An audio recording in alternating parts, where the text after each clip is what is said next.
Iaô, Cadochicó, com Deporte. O campeonato de futebol Divisão de Honor continua fim de semana com 5 partidos. É de 4 puestos de classificação, 4 equipos estão lutando. A vitória de 4-1 riba River Plate da dengue promete 3 na riba tabla de posição. Estreia, depois de cambio de treinador, está jogando melhor futebol, está derrotando Brasil Junior 5-2 e está passa para de 4 puestos. Dakota e RCA está empatado 2-2. Britânia está sigue líder de campeonato com vitória de 4-0 riba Nacional Washington. E La Fama está tomando revanche de sua derrota em primeira volta, derrotando emocionante Futebol Club San Nicolás 7-0. Eu venho bij bom 3 punten, dat hoop ik importante, para sobre a bonus sluit aan bij die 4 lugar en zet de next step erin te dingen in next final. Wat sim dizer que eu juega com saber maneira que boquear, toca, sale, outro mais fácil. Está bem melhor. Nós estamos ganhando outro como se está ainda, tem par de coisas, nós vamos direita, vooral de volante, defesa vai hoop stabiel houden, nós delanteiro na score.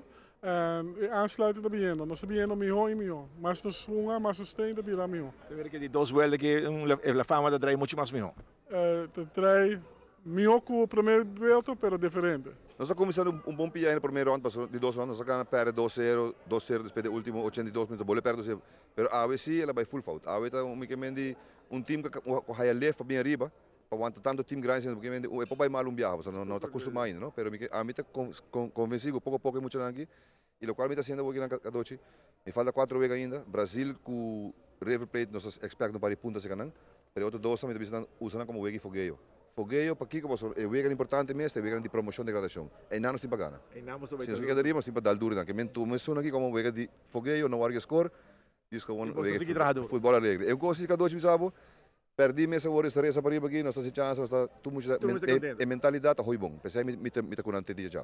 Standing de Divisão de Honor, a Britânia, primeiro lugar com 36 pontos, está sigue RCA com 33 pontos, Bubalina de 3 lugar com 30 pontos. Estreia, a passar para de 4 lugar, na tem 23 pontos.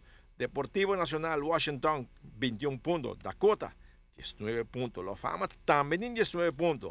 River Plate sigue com 11 pontos. Futebol Club San Nicolás tem 6 pontos. E tem sótano Brasil Juniors com 2 pontos.